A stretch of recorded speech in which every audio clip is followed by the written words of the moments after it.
On-Tap Plumbing and Gas covers all Perth areas from Mandurah to Two Rocks and has a team of plumbing, drainage and hot water experts. They have an amazing reputation for their excellent service and quality workmanship on time, every time, and it is easy to see why they are a favourite to many Perth property managers. Whether you just need some friendly advice or an obligation-free quote, look no further than On-Tap Plumbing and Gas. Welcome to the PM Collective, a dynamic hub designed to empower business owners, property managers, and BDMs to excel in their careers. Through access to intimate conversations, cutting-edge video training, mental health support, and unparalleled motivation, our community is the ultimate destination for individuals seeking to elevate their professional lives to new heights. So sit back, relax, and enjoy our next conversation on our weekly podcast, The Art of Property Management. How are you? Finally, I feel like we finally got there. Thank you for having me. No problem. Have you been on this podcast before? Yes, ages ago now. I feel like probably over 18 months ago. Do you remember what topic we did? So we spoke about BD banter was our subject, and we just spoke about how I BD basically for Harcourts. That's right. And how is the BD work going? BD world's good, to be honest. Like, I think there's a lot of investors, as you know, looking in the market. I'm finding my biggest challenge, honestly, is just trying to keep people reasonable on what sort of rental figures they want at the moment. Yeah, I'm seeing that as well, and I think that they're overpaying their properties, some of them, and then they're expecting these high returns. So I'm not sure if that's happening in your area. Absolutely, and that's exactly why, because they know they're paying top dollar to secure it, so then they want top dollar of rent. But you and I both know that doesn't mean it's going to be an amazing tenant, but they also want the best tenant in the world at the highest price. Yeah. I mean, marketing doesn't lie at the moment. So for me, I just say to them that some properties get 0 inquiries, some get 50. It is a little bit hit and miss, but as long as they make those changes to that rent, I think they need to make them pretty quickly early on in the marketing, like after 3 days or so. Like if you don't get 10 people, even maybe 5 people booked into the first home open, your price point's too high. So straight away get it down. 100%. And that's what I always say to clients. Like anytime I list one, I say, if you guys have that goal price you want, we will do one home open for you at that price. But if it doesn't get applications that we think are suitable, then we drop it straight away. So completely agree. Do you find in your area, are there people that are suggesting that the owners can get a higher rent? Do you find that there's like agents that say, yeah, we can get that? 100%. Yeah, because they want the business. And I honestly think that when investors are choosing property managers at the moment, yes, it's obviously very fee-based, but they go, oh, well, such and such down the road said they can get me $50 more than what you said, so I want to go with them. So I reckon people are using it as a listing tool. Yeah, so my feedback to those clients that do that when it comes up is I say to them, listen, I can give you as many good case studies as the next person, but no one shares with you the crappy case studies as well, where there are properties sitting vacant, just so they don't see those really good case studies and get distracted by them and think that everyone is like that. And that's the thing as well, because, like I said, the company down the road might say they can get them $50 more than I've priced it at, but the application might be rubbish. So I can get that figure, but it might just be a completely rubbish application, which you wouldn't want to rent the house anyway. Yeah, absolutely. Well, today that wasn't going to be our topic. Today our topic was going to be about podcasts. And the reason why I wanted to invite you on for this podcast is because I know that your office has started one. And I am intrigued to see how it's going, because I think there are a lot of agencies out there interested in doing a podcast, but probably don't know where to start, what their theme's going to be. So can you talk to us a little bit about your podcast for Harcourts, why you guys started it and the intention behind it? Yeah, absolutely. So our podcast is called The Alliance Experience. So obviously I work for Harcourts Alliance in Joondalup, and myself as the business development manager, I record with Samantha Riley. So that's our head of property management. So we obviously, like, we've seen what you're doing, and, you know, I'm sure I speak on behalf of a lot of people in WA. You are doing wonderful things for property management. And I think for us, you know, you hear so many horror stories and we deal with so many different people. Both Sam and I really wanted to have a platform where what we said came directly from us. And it's our experiences, it's how we do things. Like, we've got a team of 17 staff, maybe more now, over 1,500 properties under management. Like, you know, Sam runs a really tight ship, but also, you know, it's probably completely different to other people because we're still the, you know, one property manager doesn't have more than 130 properties, and then we've got a shared assistant. So every time we like record or we think of a topic, it's always on our opinion and also like our way that we do things.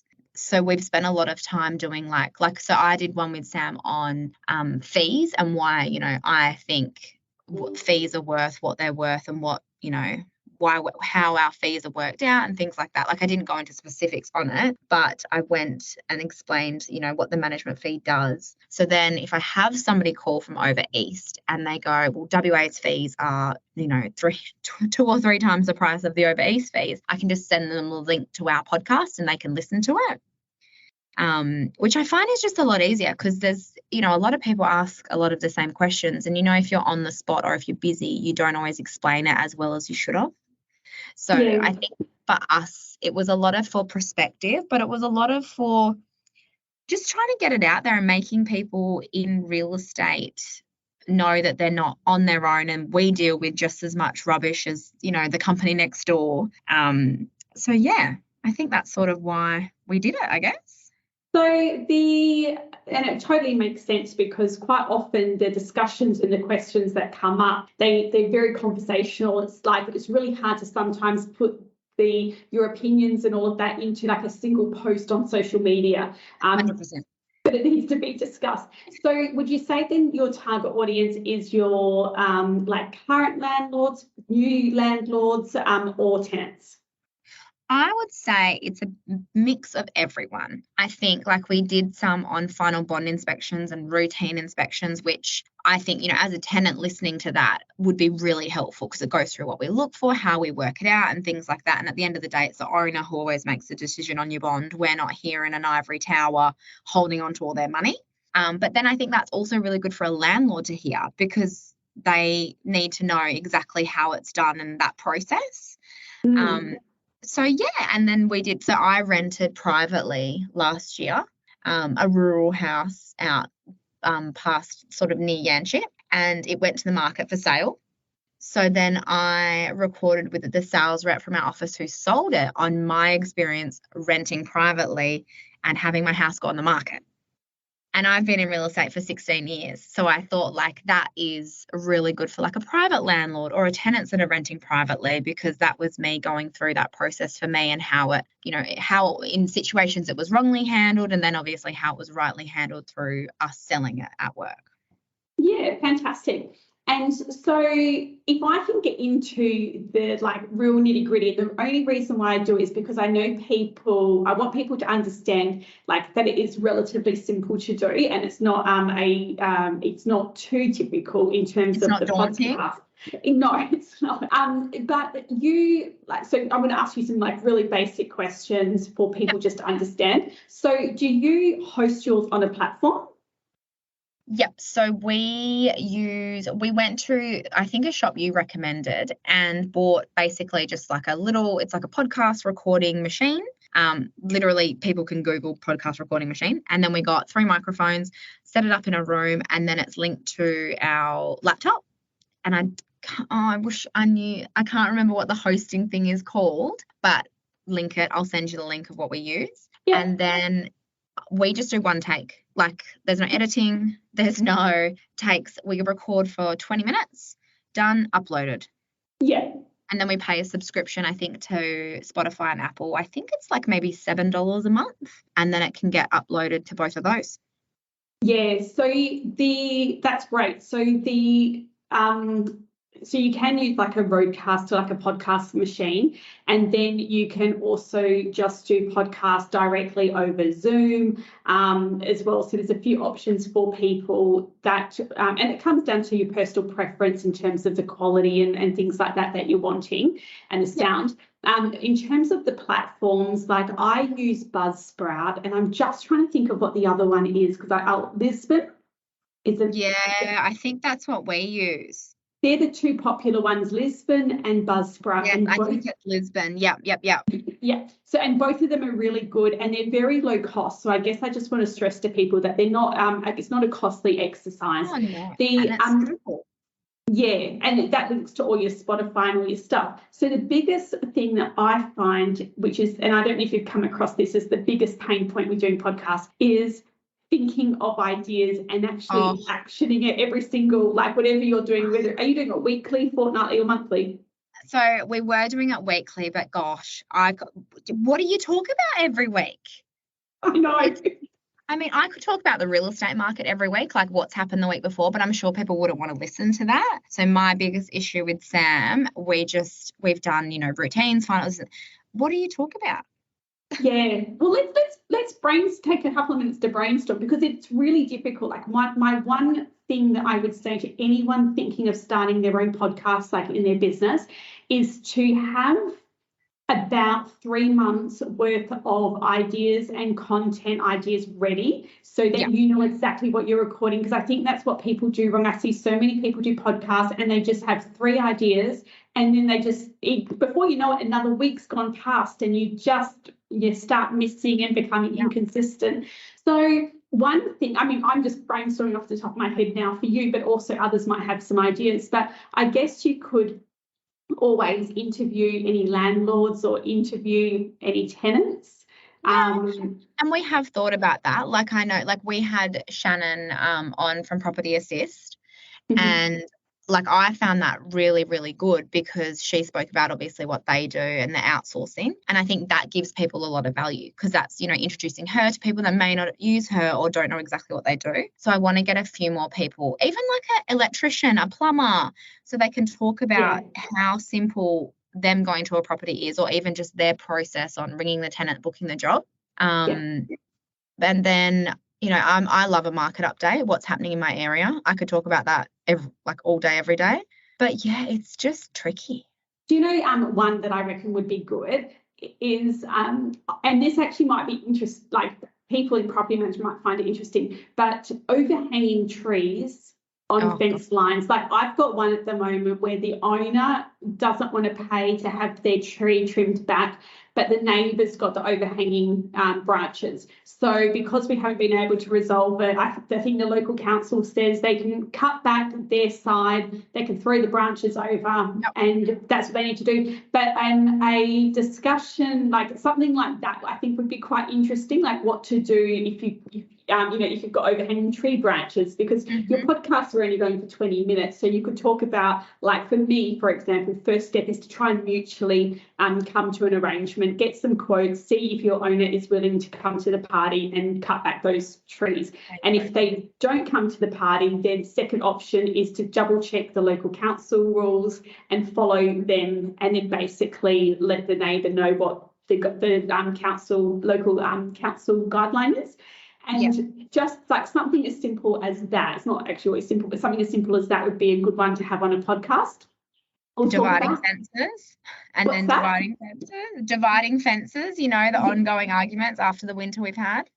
Yeah, absolutely. Also, another one would be like urgent repairs. Like I think some tenants don't understand that, like for an I shouldn't be quoting stuff in the lease without double checking it all because I haven't done it for ages. But like with urgent repairs, where I think it has to be done within 24 hours, it's not that the work has to be completed in 24 hours. It's that a work order has to be sent out, and people understanding that, I think they find that quite fascinating as well. Yeah. And like you said, I think with podcasting, like because we don't have one specific audience that we really aim it to, it's good to have all different experiences. So then different people, like someone might put it on and go, oh, no, I'm not interested in this. But then the next week they might like it.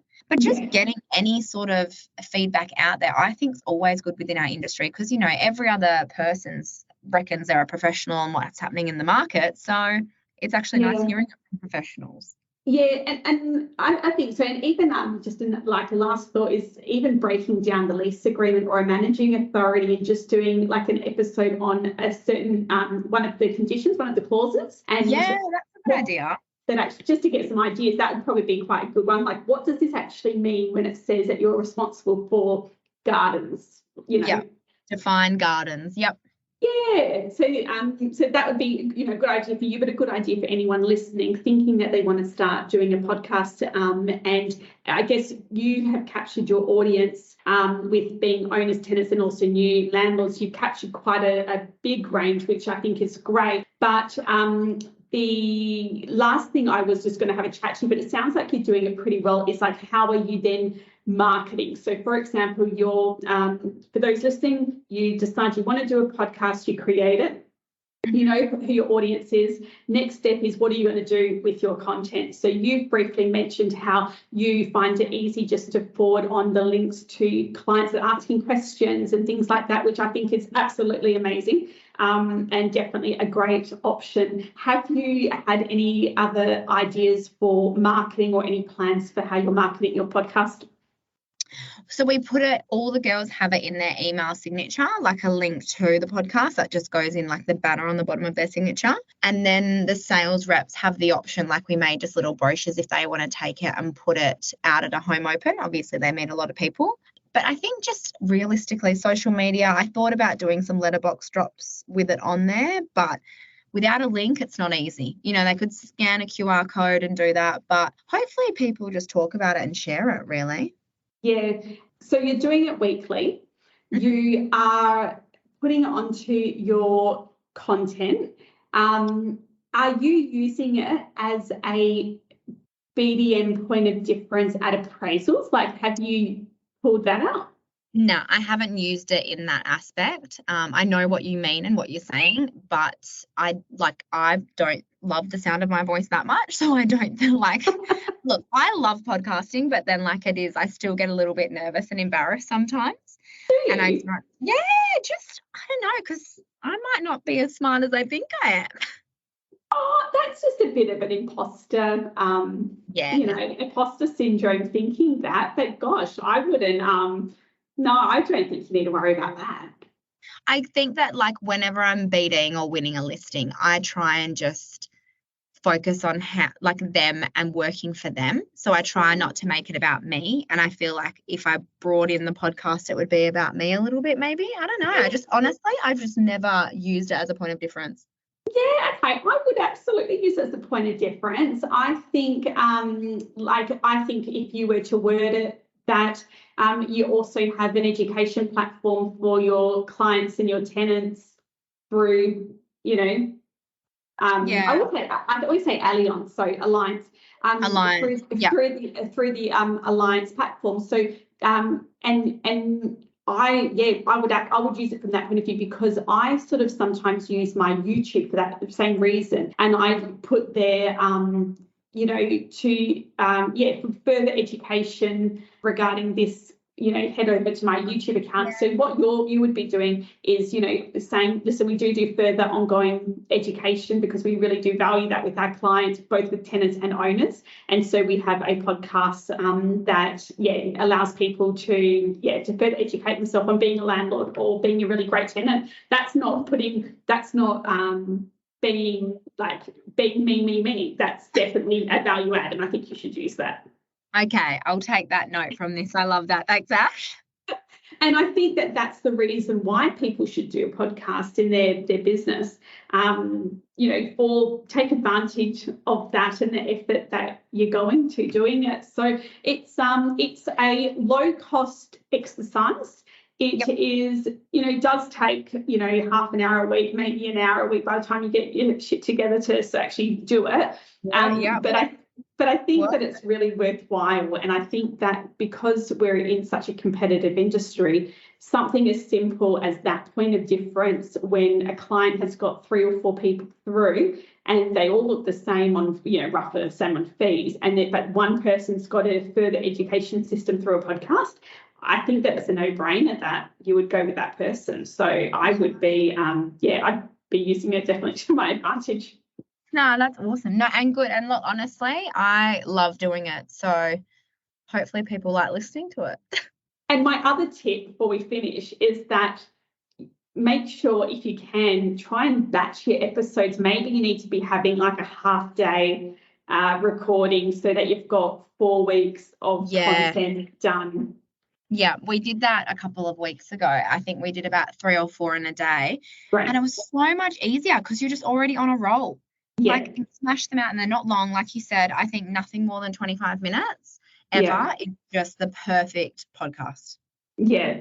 And we are currently at 22 minutes and 37 seconds. So we have timed it beautifully.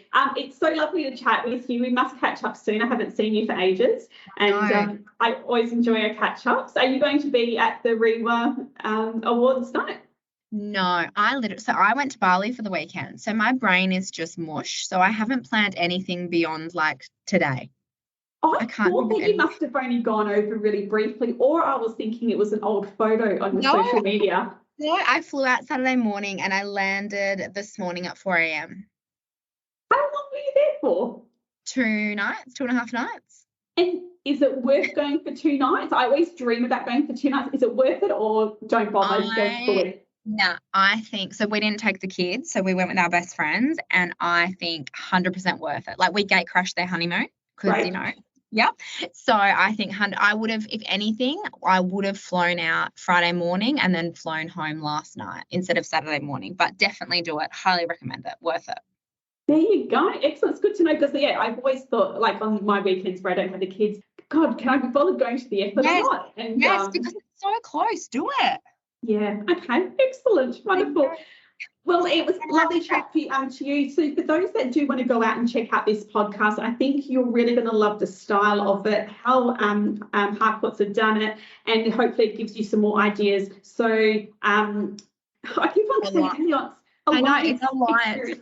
Alliance experience. Go over, check it out, have a listen to Sam and Cal, see what they've done. And if you've got any questions on starting your own podcast or need some brainstorming, feel free to reach out to either of us and we will be more than happy to help you.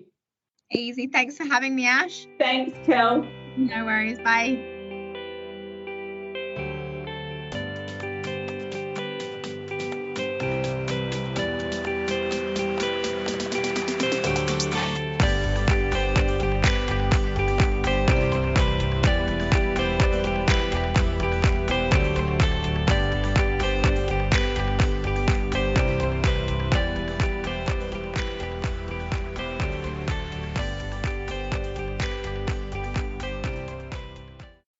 The Associates Co. provide reliable, fully trained professionals to assist you with running and scaling your property management department, providing high-quality, pre-trained virtual assistants ready to hit the ground running and revolutionise the way you run your portfolio, ensuring your time is spent doing the high-value tasks inside your rent roll that really matter. Not long ago, VAs within a business were considered a luxury. Now they are a staple for any business needing reliable support without the headache of traditional staffing. To find out more, head over to theassociatesco.com.